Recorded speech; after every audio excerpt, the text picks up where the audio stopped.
umuntu wigeze kuntera mu biro byanjye umuhungu wa Rukeba muramuzi cyangwa muramumva arantera mu office yanjye araza arambwira ngo umuhungu wa Rukeba wari perezida wa runari cyangwa se wari muri runari sinzi niba ari perezida cyangwa yari ugomba kumubona rwose ntimumuzane kandi nta ntambara nshaka na Rukeba nimumwihutishe mumuzane intambara zo mfite zirahagije ntabwo nshaka kongeraho iya Rukeba baramuzana ajya hangera mu mateka arangije arambwira ati izi ngabo zawe uyobora atuzi ko ari izanjye ntabyo narinze ati ni ingabo zanjye noneho ajya mu mateka ya runara ajya mu shyirambwira ntabwo nari kujya mbabarire amateka ya runara ntabwo nari nyazi ntabwo ati aba bose akambwira abantu bamwe akambwira base babo abana ariko twebwe narize ko turi Rwandese Patriotic Front iyi ikaba ari ame ikomoka ati se Rwandese Patriotic Front ituruka ikomoka mubwira amateka narinzi ya RPF ati abo bose uvuga nitwe ariko biba ibintu by'impaka ndende ntese ntoke reka nemere ko ari ingabo zawe tubigire turashaka iki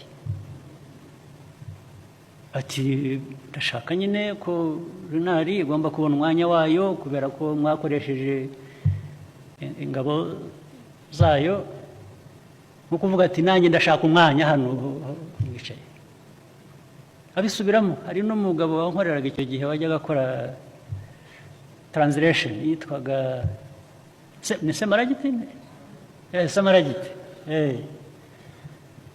naho ubwo ngo aza kundeba yabanje kuko nakoreraga ahantu hari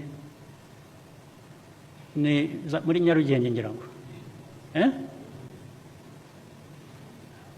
so ndi hejuru ku floor yo hejuru uwo Semaragiti aganza ati ni ikimenyimenyi ati abantu bamwe bagukorera bose ati ni unari n'abantu banjye nkande ati witwa Semaragiti gukorera hano ati rero Semaragiti nawe ni boss wanjye buriya uri boss wanjye Semaragiti ariko ngeze aho ndamwanoke reka nkorohereze urashaka iki amaze kumbwira ibyo ngibyo nambwa nti rero yewe niteguye kuguha ingabo zawe ukazitwara aho ushaka nambwa nti banza uhere kuri Semaragiti umutware ugende mujyana aho ushaka hanyuma n'abandi basirikare unyishyuza nabo uzanzanira amazina yabo nabo mbaguha wajyana hari ikindi unshakaho ni nko kumbwira terega nawe ugomba kunyoboka ubwo byari intangiriro haza kuba ibindi birushijeho hanyuma ubwo mu nama mu cabinet abantu baza bagambanye sinabimenya n'iki ariko ninde wari uri mu cabinet icyo gihe waba ari hano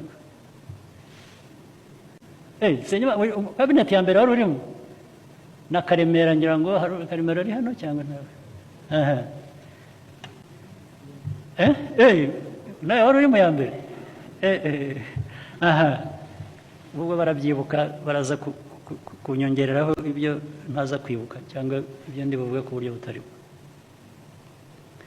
hanyuma tugeze mu cabinet naho abantu bagiye hari conspiracy abantu babanje kubishyira ku murongo ibyo biri bugende ubwo perezida yari twicaye Bizimungu icyo gihe hagati iruhande mwicaye iburyo hakurikiyeho Twagiramungu, hirya hariho Kanyarengwe, then hakurikiyeho hirya Sendashonga, ndabibuka kuko bari bakurikiranye mu cabinet, harimo twaga Nkubito wabaye Minister wa Justice, ni Nkubito bityo ndabibuka ko bari bicaye bakurikiranye.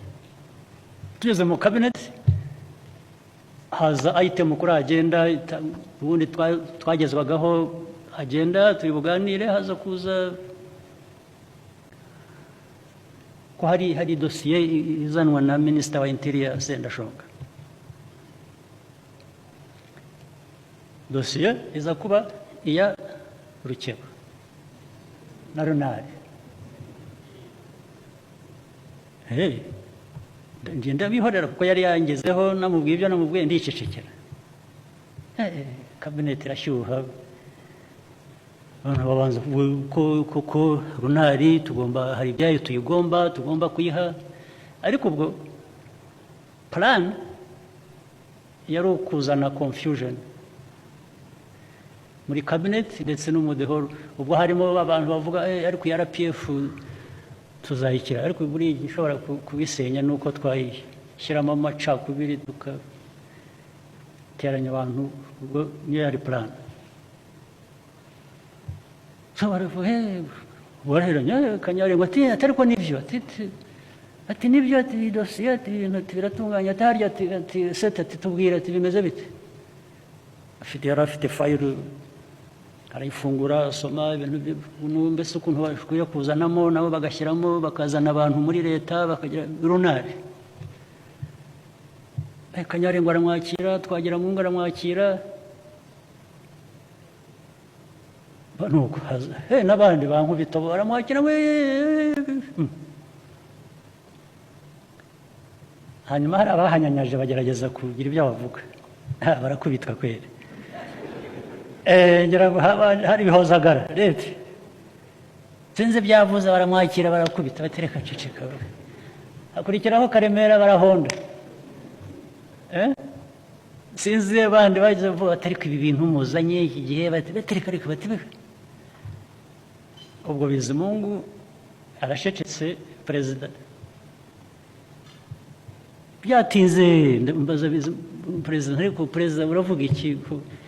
Intambara ziri hano mu cabinet, abantu bahererekanya, wowe urabitekereza ute? Ati nanjye nuko mbibona.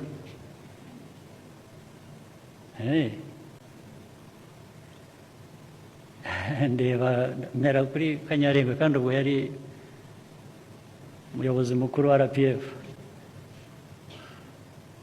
Habaza ariko Kanyarengwe nawe. Hanyuma se Twagiramungu, ubu Twagiramungu na Kanyarengwe na Kayibanda nimwe mugiye kurwana intambara z'abatutsi na Runari? Iyo cynicism murazaniye icyaha ngaha. Why don't you just shut up? Ni mwebwe mugiye kuzana ibi ngibi. Mbaza president dukiranurega, nubu nawe se uremeranya nabo? Asa n'ucisha make, ngira ngo abonye yabone ko Kanyari ni cynicism mu cabinet mwazanye. You're just being cynical muri abantu ba. Ubu inzira turimo yo kuva muri aya mateka mabi no kugira ngo dutere, mwadushubije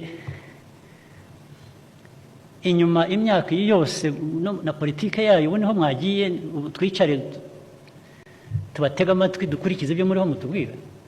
Ntabwo kandi muri abayobozi, mwitwa ko muri abayobozi b'iki gihugu, abantu babatezaho amaso. Ubu inzira mudutwaramo niyi. Ubwo ariko bigeze aho ndavuga nti rero ubundi nta kibazo ngera cya to respect people. I respect myself, I respect people.